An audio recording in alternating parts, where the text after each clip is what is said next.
Je vous salue ce matin encore une fois avec beaucoup de joie au nom du précieux Sauveur et Seigneur Jésus-Christ. Amen. Amen.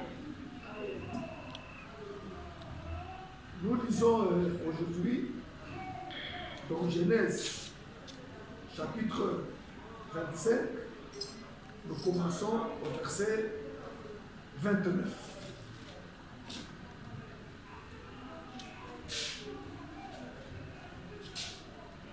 Comme Jacob faisait cuire un potage,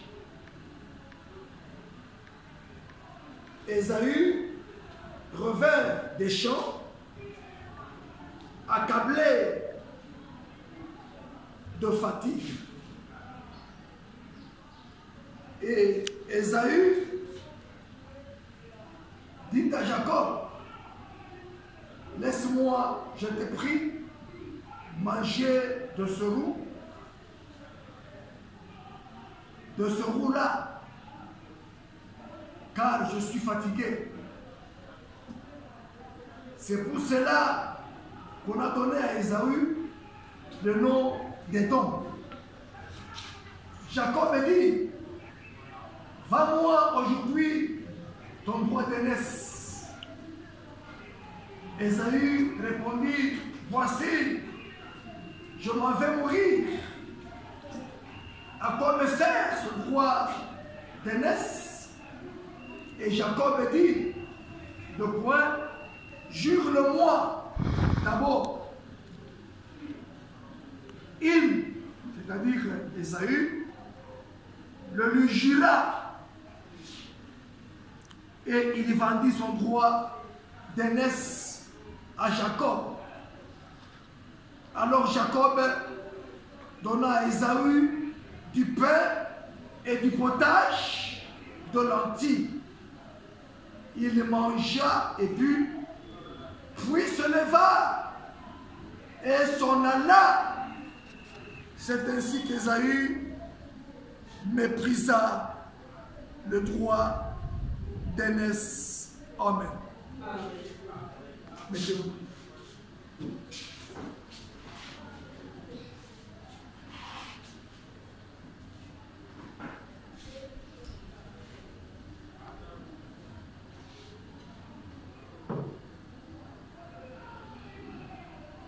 Que Dieu bénisse la lecture de sa parole.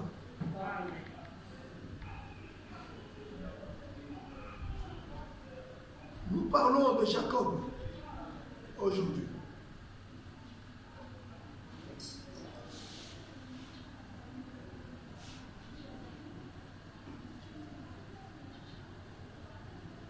Et on ne peut pas parler de Jacob sans parler d'Ésaü.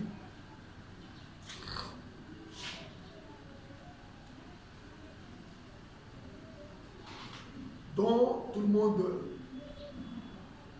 qui lit la Bible connaît l'histoire.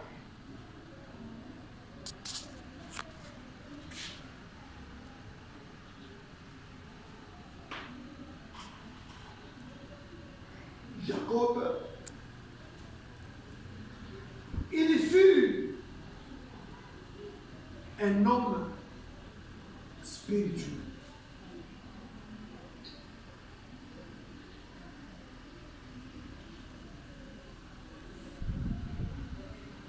Si vous faites bien votre étude sur sa vie, Jacob fut un homme spirituel.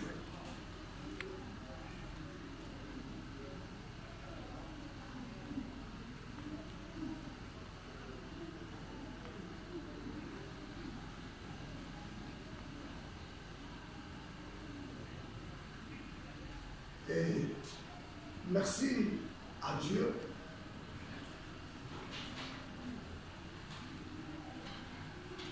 pour l'esprit chrétien. L'esprit chrétien qu'il a donné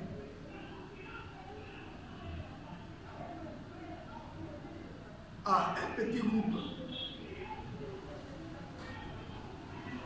À un petit groupe. Puisque l'Église est composée de 3 sortes de croyants. Le premier groupe, il est appelé un groupe de véritables chrétiens. Et le second groupe, il est appelé des semi-croyants. Et le troisième groupe, c'est le groupe des incrédules.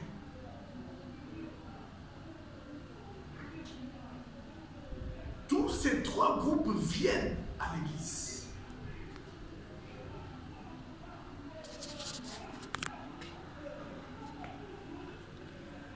Tous ces 3 groupes viennent à l'Église.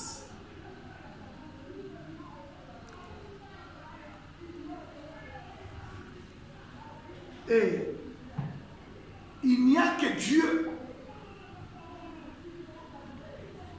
au majuscule, Père au majuscule, de notre Sauveur, Seigneur Jésus-Christ, qui connaît qui est véritable chrétien.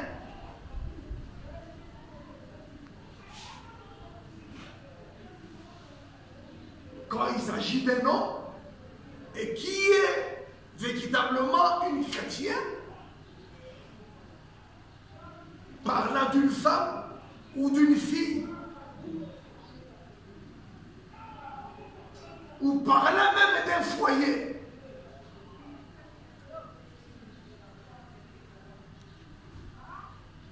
Qui est véritablement chrétien et qui est semi-croyant et qui est incrédule. Ça, il n'y a que Dieu qui le sait. Amen.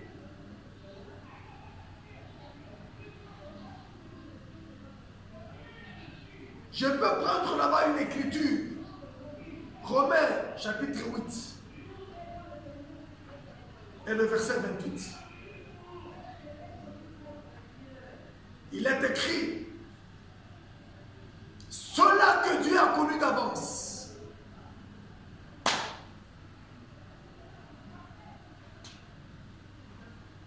pour vous dire qu'il n'y a que Dieu qui connaît. Ceux-là que Dieu a connus d'avance,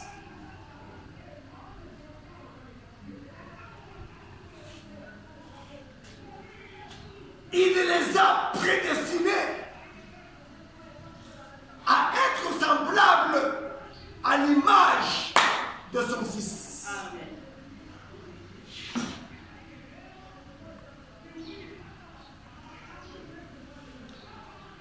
Et ceux-là qu'il a prédestinés, c'est lui qui les appelle. Amen.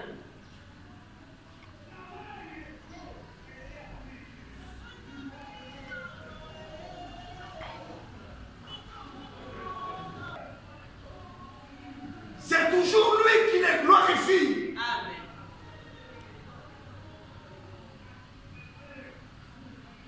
Bien-aimés frères et sœurs,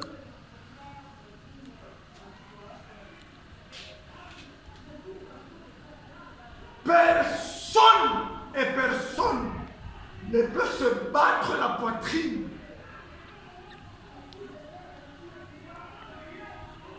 que c'est parce que moi j'ai prêché, c'est ce qu'il est.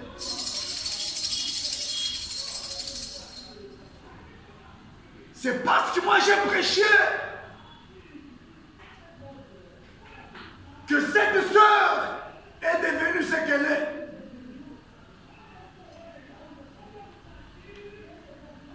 Lisons très bien cette écriture.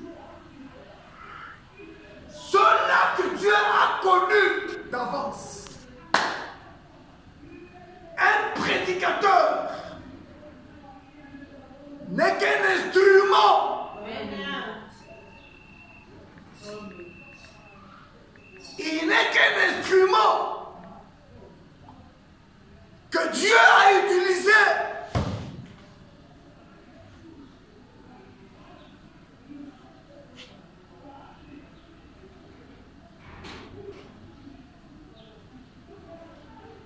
pour que ce que Dieu a connu d'avance, pour cet homme ou pour cette femme, soit une réalité. Amen.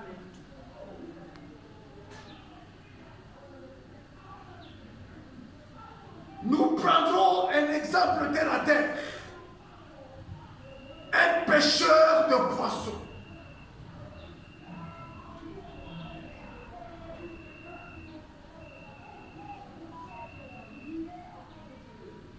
Il a avec lui un filet.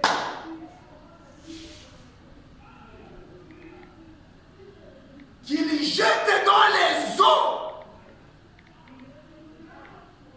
Dans un océan, dans une rivière, dans une mer. Il ne connaît pas ce qui sera pris dans ce filet-là. Amen.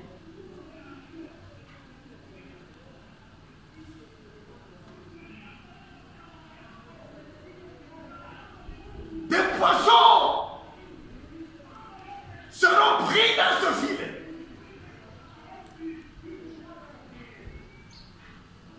Des tortues marines seront prises dans ce filet. Le même filet là. Amen. Des serpents seront pris dans ce même filet là. Amen.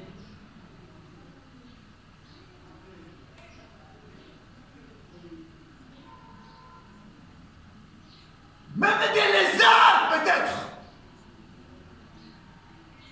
seront pris dans ce filet là.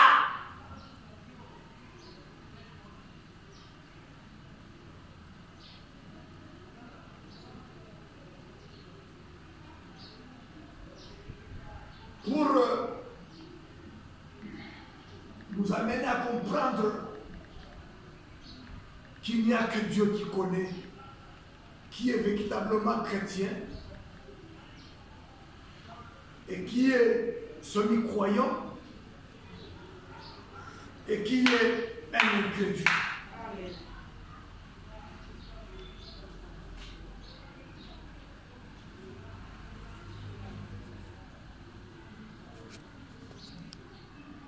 Le pêcheur de poissons va se contenter surtout des poissons. Le pêcheur qui a jeté le filet dans les eaux, quand il voit les poissons,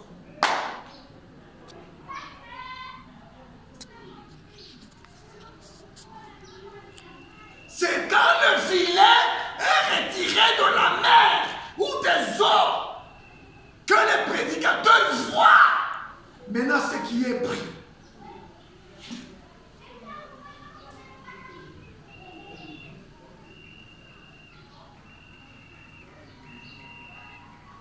Je ne voudrais pas m'attarder beaucoup là-dessus.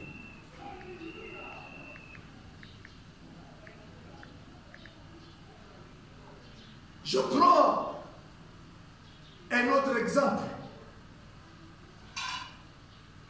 d'un cultivateur.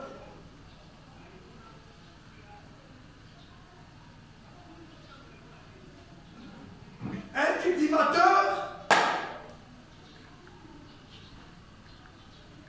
il commence un travail.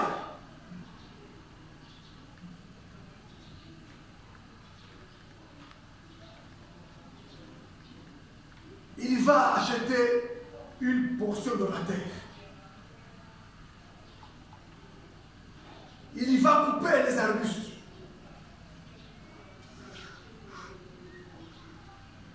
Il va désherber. Et il y met du feu. Il retourne. chaîne. Un grand travail.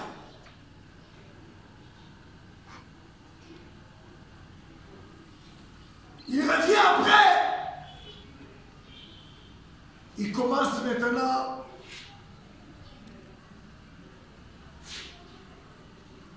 à former les plates-bandes qu'on appelle en Swahili mituta.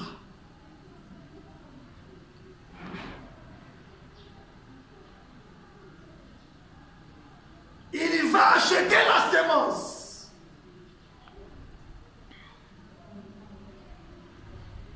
Au marché. Les graines de maïs ou d'arachide.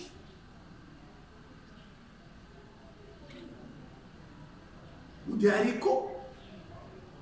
Il les met dans la terre.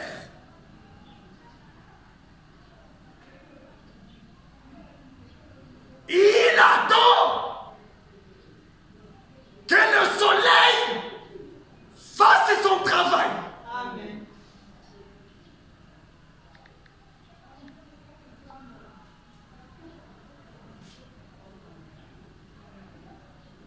Il attend que la pluie tombe du ciel.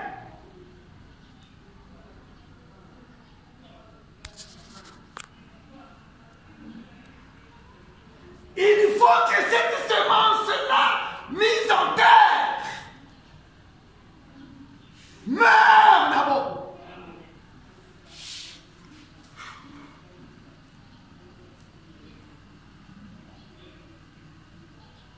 Qu'elle pourrisse.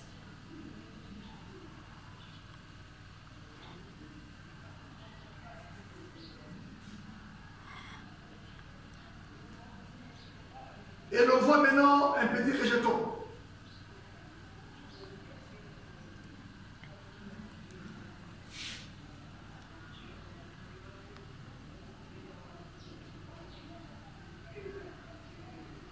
Et là, il y a beaucoup à dire, mais le temps me fait défaut.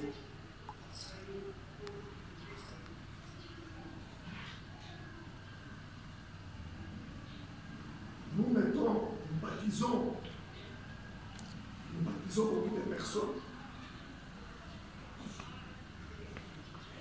Nous les ensevelissons dans l'eau, mais ils en font toujours des péchés. Pourquoi?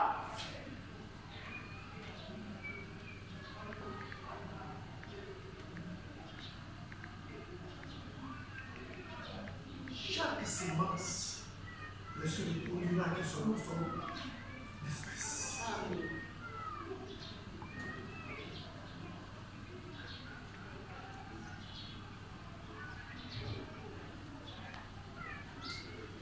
Et nous regardons aux réactions. C'est aux réactions devant un problème, devant une difficulté. Comment ce frère réagit? Comment cette sœur réagit?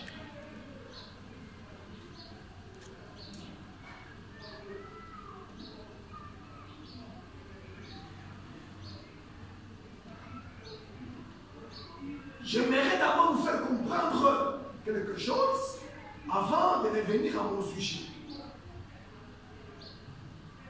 Qui dit chrétien,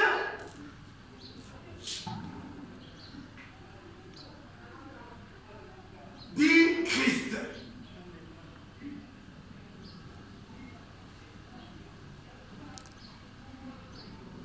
Regardons comment Christ réagit ce jour-là à la croix de Golgotha.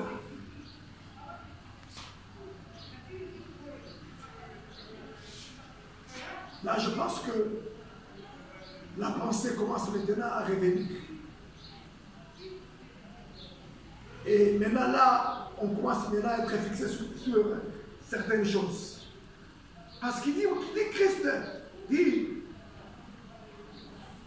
dit chrétien, dit Christ. Prenons le cas de Christ.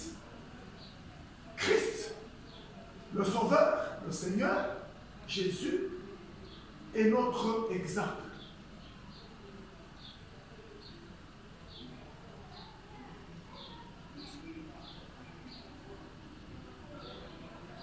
Le jour de sa crucifixion,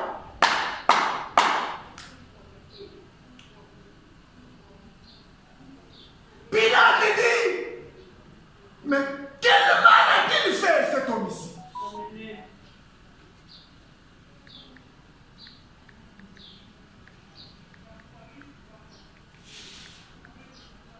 Quel mal a-t-il fait? Et la foule cria qu'il y soit crucifié. Mais pour quel mal?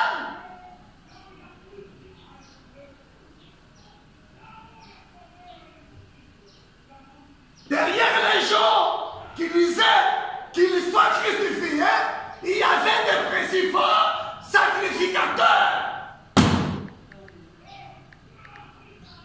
qui firent des incrédules. Jésus-Christ a été parfaitement identifié comme étant le Messie qui devait venir. Amen. Les chefs religieux incitèrent la foule à dire qu'il soit crucifié.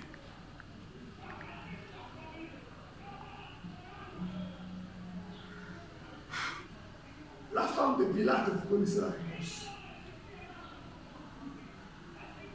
N'ayez pas, elle dit à son mari, n'ayez pas de problème avec cet homme ici.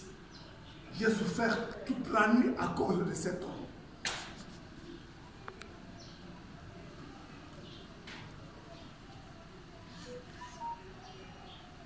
Il y a beaucoup de témoins dans la Bible qui peuvent témoigner. On peut prendre l'apôtre Paul, on peut prendre l'apôtre Pierre. Cet homme ici, quand il fit insulter, il n'y rendait pas l'insulte.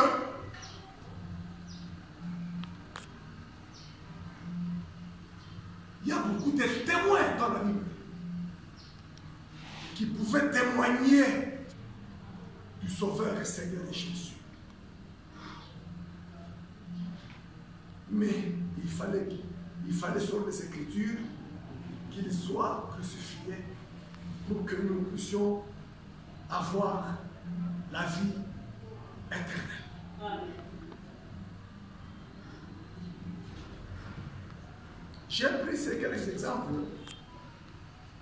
d'un pêcheur de poissons, d'un prédicateur quand il prêche la parole, qu'il n'a pas à se battre la poitrine pour dire que c'est parce que moi j'ai prêché, c'est parce que moi j'ai fait ceci ou cela que cet homme est devenu ce qu'il est aujourd'hui. Non. La gloire vient toujours à Dieu. Amen. Car l'Écriture dit ce qu'il a connu d'avance. Il n'y a aucun effort qu'un chrétien peut faire pour changer quelqu'un, pour faire de quelqu'un quelqu'un. L'on peut prendre le cas de ce pécheur repentant ce jour-là à la croix. Celui qui fut à la droite du Sauveur quand il mourut, avant qu'il ne demeure là. Un pécheur pour toute la vie.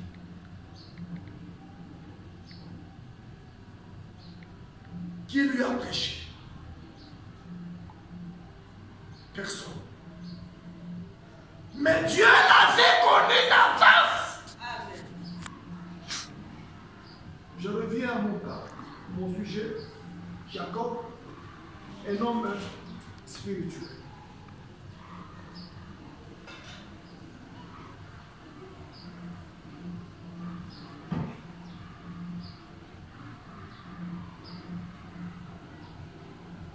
De ce rassemblement visible, une église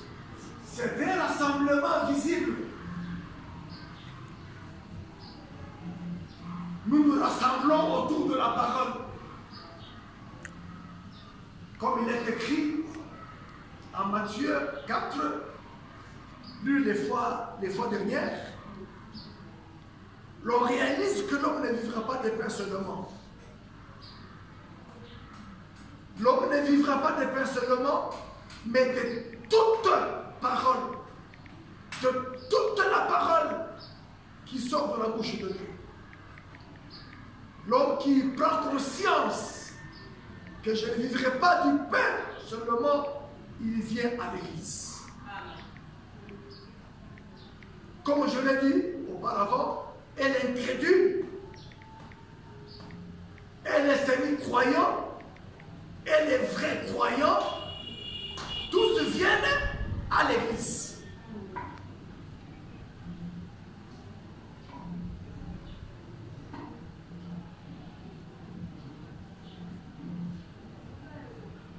Nous devons avoir un objectif, un vrai croyant, un véritable chrétien.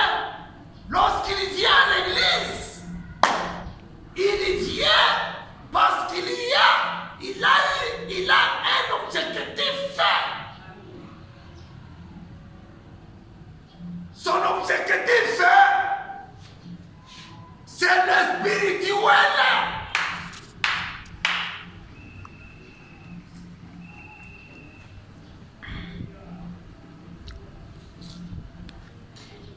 Il vise le prix qui est au-devant de lui. Comme Paul dit en Philippiens, je crois chapitre 2 ou 3, Paul dit, ce n'est pas que j'ai déjà remporté le prix.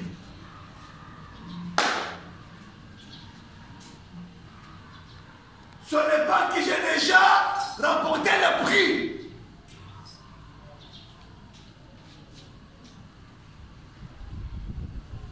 Un vrai chrétien, un homme spirituel, comme on va parler de Jacob, quand il vient à l'église, il a une ambition, il a un objectif, il vise plus le spirituel.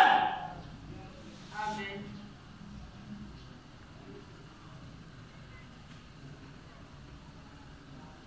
Merci.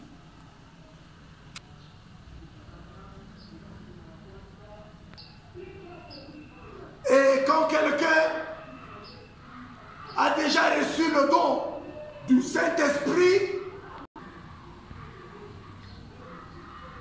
il s'affectionne plus aux choses d'en haut. Amen.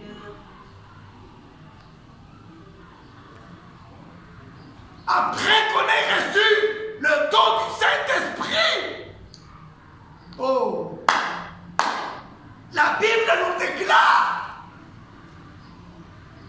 il est plus affectionné aux choses d'en haut. Amen.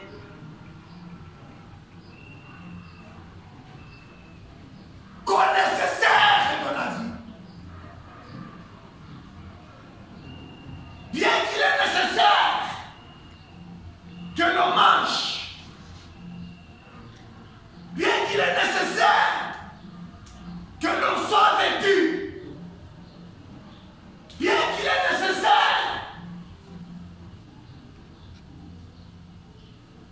que l'on ait une maison, bien qu'il est nécessaire qu'on ait de l'argent, mais quelqu'un qui a reçu le don du Saint-Esprit s'affectionne plus aux choses d'en haut que celles de la terre. Je parle de Jacob qui est l'homme, qui fut l'homme spirituel.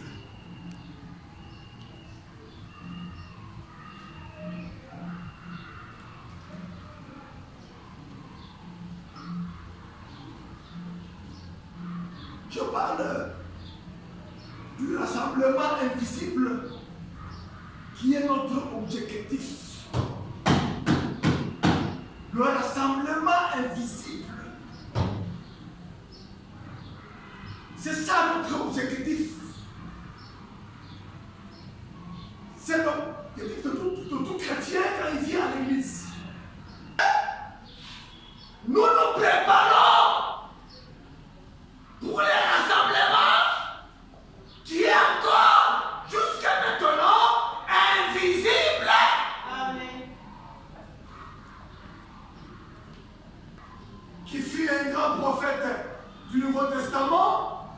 qui dit que l'épouse de Christ se prépare elle-même. L'épouse de Christ se prépare à une même dame. Nous ne connaissons pas. Frère, nous ne connaissons pas. Nous ne connaissons pas. Je peux encore utiliser une écriture. Jésus-Christ nous dit, ce jour-là, plusieurs viendront à moi, disant, n'ai-je pas fait ceci en ton nom? N'ai-je pas fait ceci en ton nom? N'ai-je pas fait ceci en ton nom? Vous connaissez l'écriture. Et il leur dira, retirez-vous de moi, vous, ouvriers d'iniquité. Je ne vous avais jamais connu. Il n'y a que Dieu qui connaît, qui est véritablement chrétien, bien qu'il prêche, bien qu'il parle en langue, bien qu'il prophétise, bien qu'il chasse les démons, bien qu'il ait même la foi pour transporter les montagnes. Il n'y a que Dieu qui connaît. Tout ce temps que vous faisiez ceci ou cela, je ne vous avais jamais connu. Une surprise attend plusieurs au jour du jugement. Ça, c'est la Bible qui parle comme ça.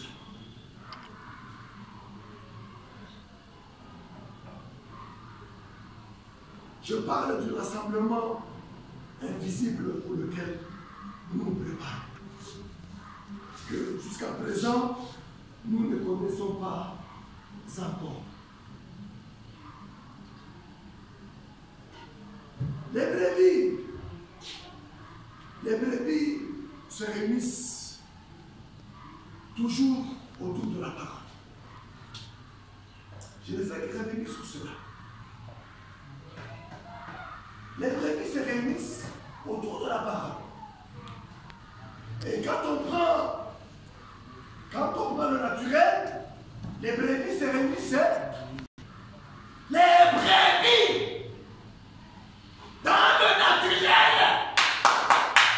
les brebis se rassemblent toujours autour du berger.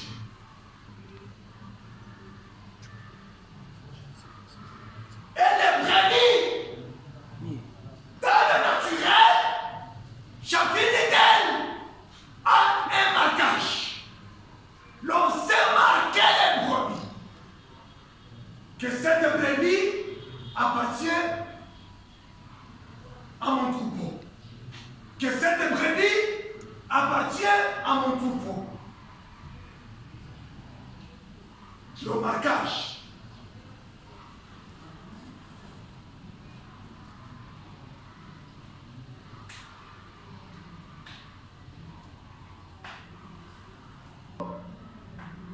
Au début, il fut un voleur. Ouais. Jacob, au début, il fut un voleur. Il savait voler les brebis du troupeau. Vous connaissez l'histoire. Il est parlé des brebis qui étaient cachées. Le marquage était les tâches. Jacob savait comment voler. Ça, c'était le début de Jacob. L'histoire de Jacob à son début. Il fut, tout ce que vous connaissez là, un voleur. Et ainsi de suite.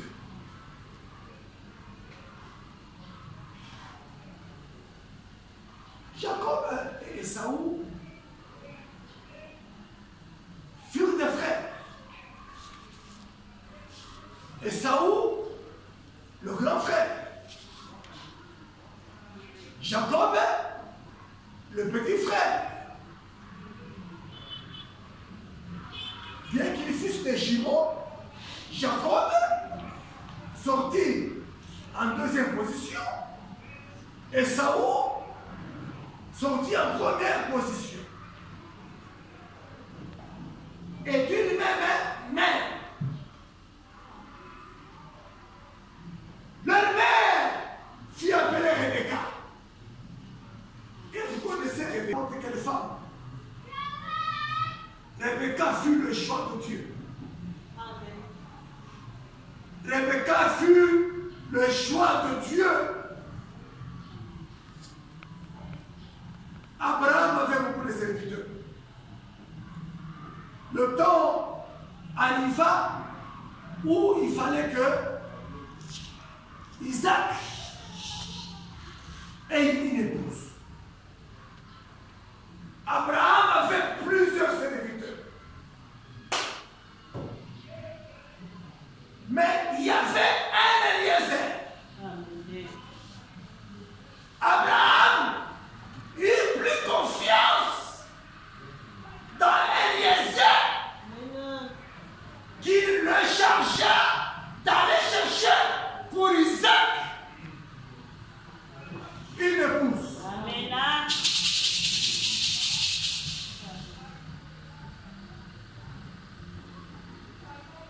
Vous connaissez l'histoire? Eliezer fit un voyage sur les chameaux avec des dons.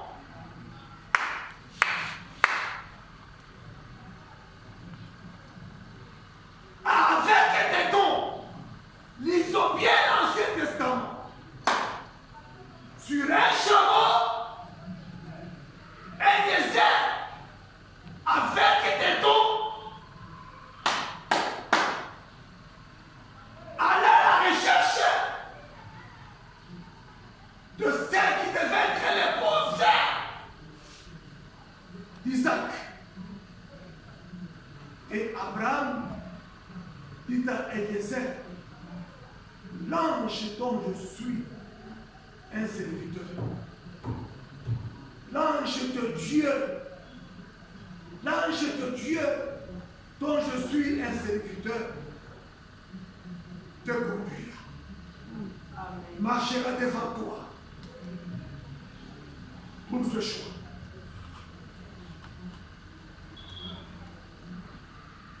Et vous connaissez l'histoire. Si on peut se rappeler un peu quelque chose.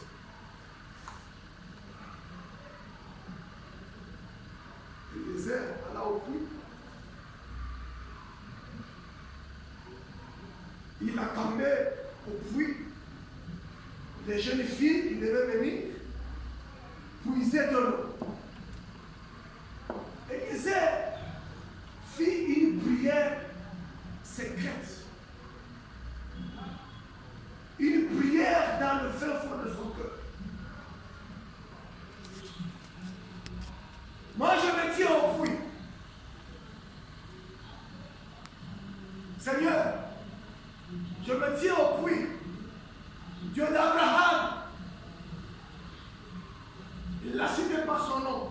Dieu d'Abraham. Je me tiens au puits. Une prière dans le secret. Il fait une prière secrète puisque son âme est scellée. Satan ne connaîtra pas les secrets du cœur. Il demanda à Dieu ainsi, je me tiens ici au puits, je verrai les jeunes filles de lui. Je demanderai de l'eau aux jeunes filles. Mais celle qui me donnera de l'eau, et en plus, qui donnera même à ces chameaux ici, c'est le signe que je vous parle, par signe que je connaîtrai, qui est femme, qui est épouse d'Isaac. Et il s'est mis à observer le signe. Dieu travaille toujours par des signes. Amen. La Bible nous apprend que l'ange de l'Éternel Dieu, dont Abraham fut un serviteur,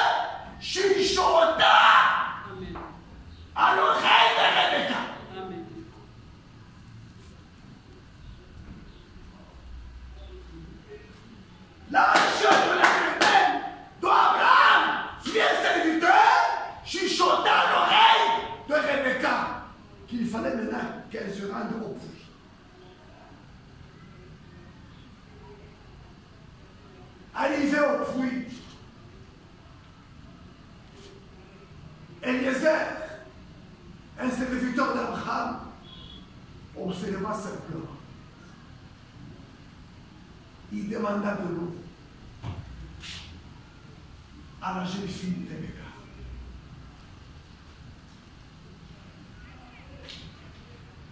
Et après que Rebecca ait donné de l'eau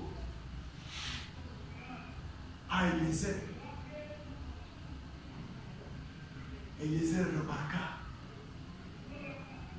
qu'elle ne s'arrêta pas là-bas. Elle donna aussi de l'eau au champ.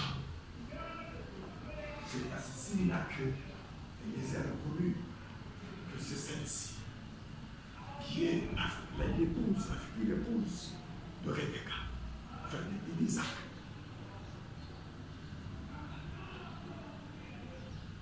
Dieu a fait réussir mon voyage. C'est à ce moment-là qu'Eliezer sortit maintenant les paroles de sa bouche pour parler à Rebecca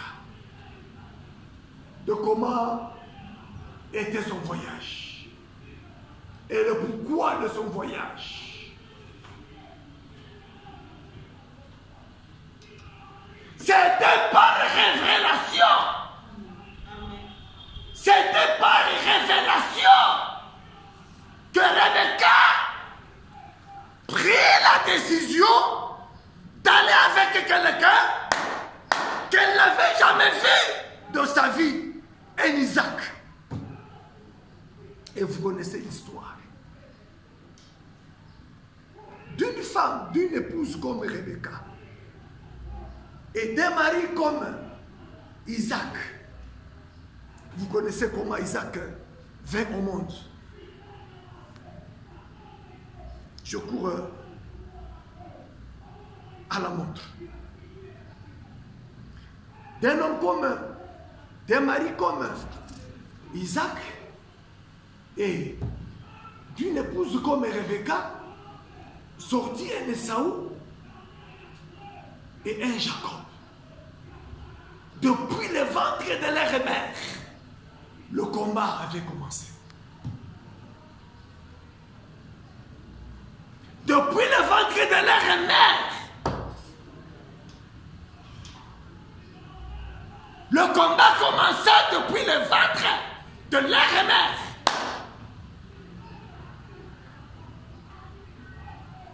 Il n'est pas étonnant que ton frère de sang, de même père, d'un même père, d'une même mère, te haine. Ça c'est la Bible, frère. Vous n'allez pas discuter avec la Bible.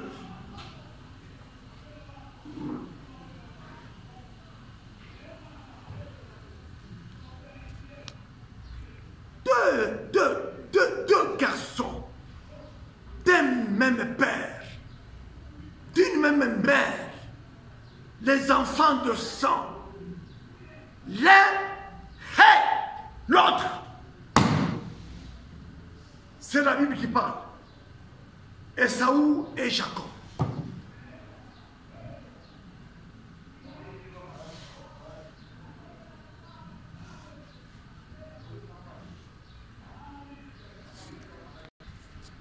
En Romain, il est écrit, il haïssait Esaü. L'Écriture ne dit pas que Dieu est la haine. Dieu, tous nous le savons, Dieu est amour. Mais il est écrit que Dieu aima Jacob et il haït Esaü. C'est en Romains si vous lisez les versets. Là, je peux vous donner un petit devoir, chercher cette écriture-là en Romains. Je sais qu'il y en a beaucoup qui m'envoient des messages. Après, donnez-moi l'écriture. Moi, je vous donne le livre. C'était l'épître de Paul aux Romains. Donnez-moi le chapitre et le verset dans vos commentaires. Ce n'est pas que Dieu ait la haine. Non. Ce n'est pas que Dieu ait la haine. Non. Mon frère.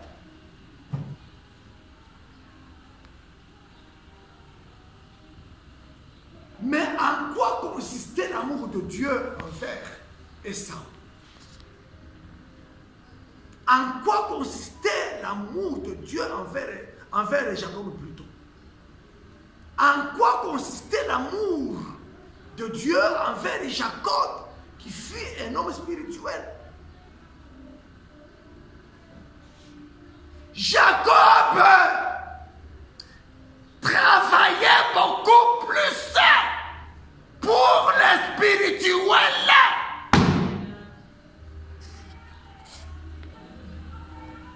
Jacob travaillait beaucoup plus pour gagner ce droit d'aînesse.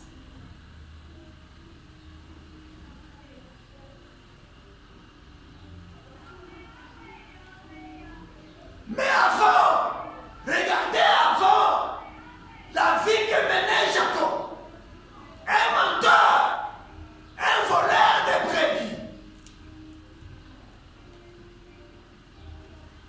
Mais parce que son père devait bénir quelqu'un, il devait bénir un seul. Jacob commença à travailler plus pour gagner le droit d'aînesse.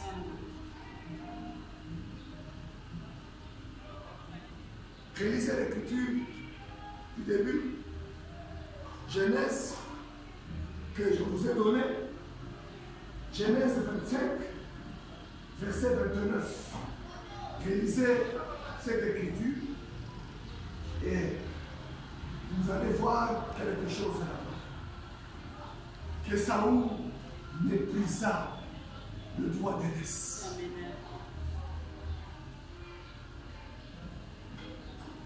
Et Jacob a cherché par tous les moyens pour avoir ce droit d'aînesse.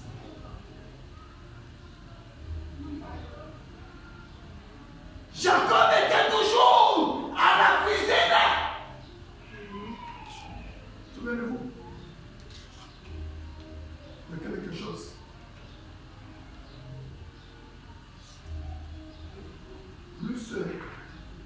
Plus de 800 personnes me suivent sur YouTube. Attaché à la cuisine, à sa mère.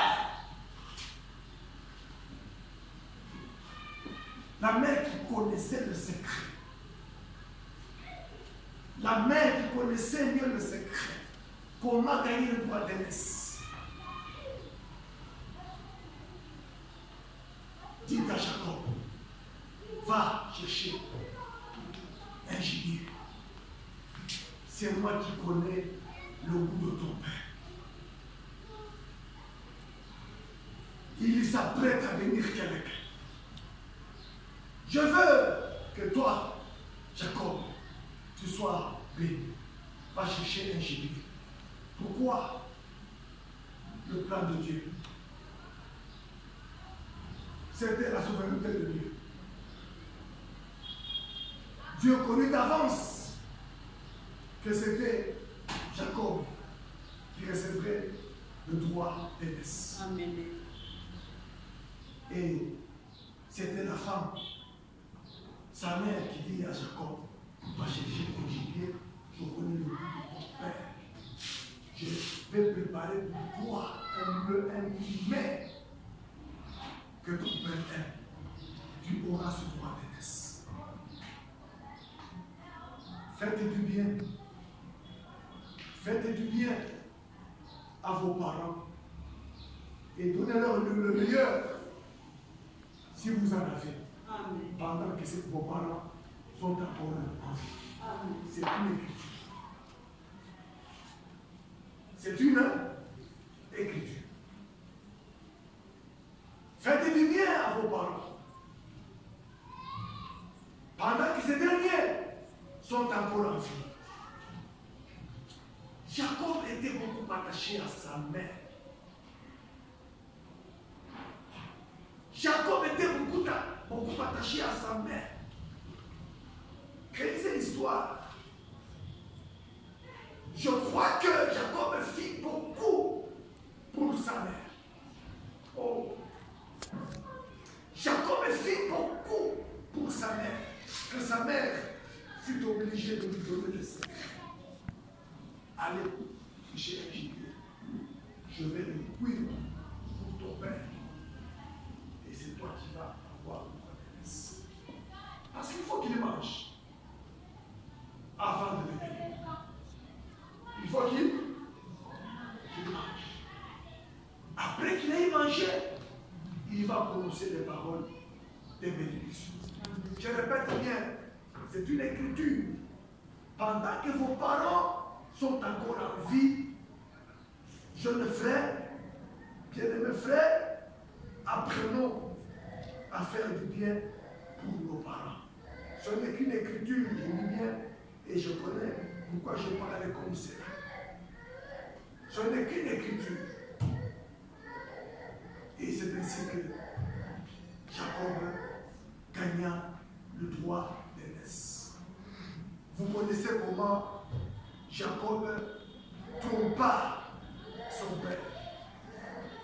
Son père ne parle pas. Il ne parle pas le corps. Jacob avait pris même le manteau de Saoul. Jacob a pris le manteau de Saoul. Il le porta. Il va avec le plat, un très bon plat, de le bénir. Avant de prendre même le plat d'abord, il dit approche, approche. La tenue avec ses mains, dit mais l'odeur de l'habit que tu portes, l'odeur c'est Esaü. Mais la voix ce n'est pas Esaü. La voix c'est Jacob. Nos pères c'est moi.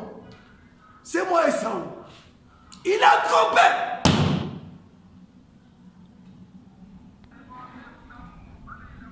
Il a trompé son père. Et la Bible parle d'Abraham.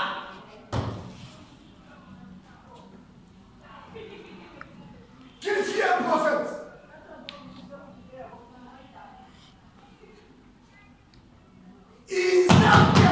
Isaac fut trompé. J'aimerais que vous reteniez. Parce qu'on signale que bientôt, ça sera une. Vous reteniez en quoi consistait l'amour de Dieu envers Esaü.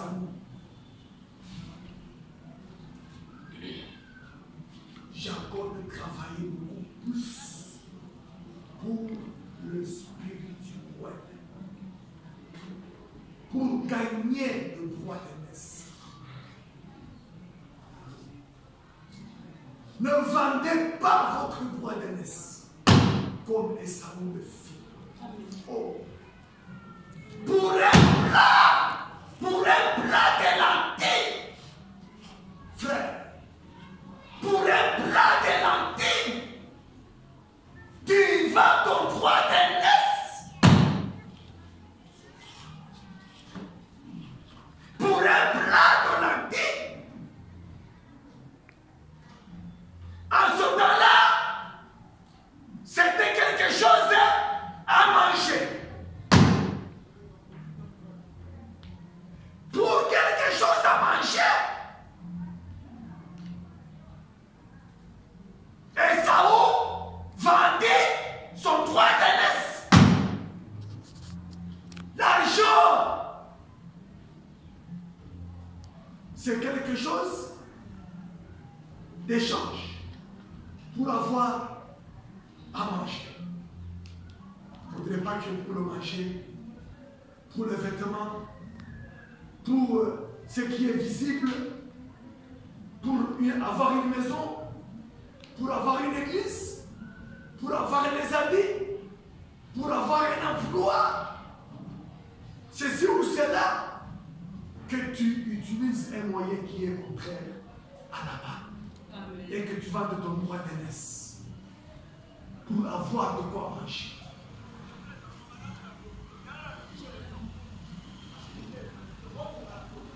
Ne vendons pas notre droit d'aînesse. Que celui qui a les oreilles entende ce que l'Esprit dit à l'Église. Le temps est arrivé, peut-être à la fin. Je parle de Jacob, qui est l'homme spirituel. Dieu voulant, on va continuer dimanche prochain. Que Dieu vous bénisse.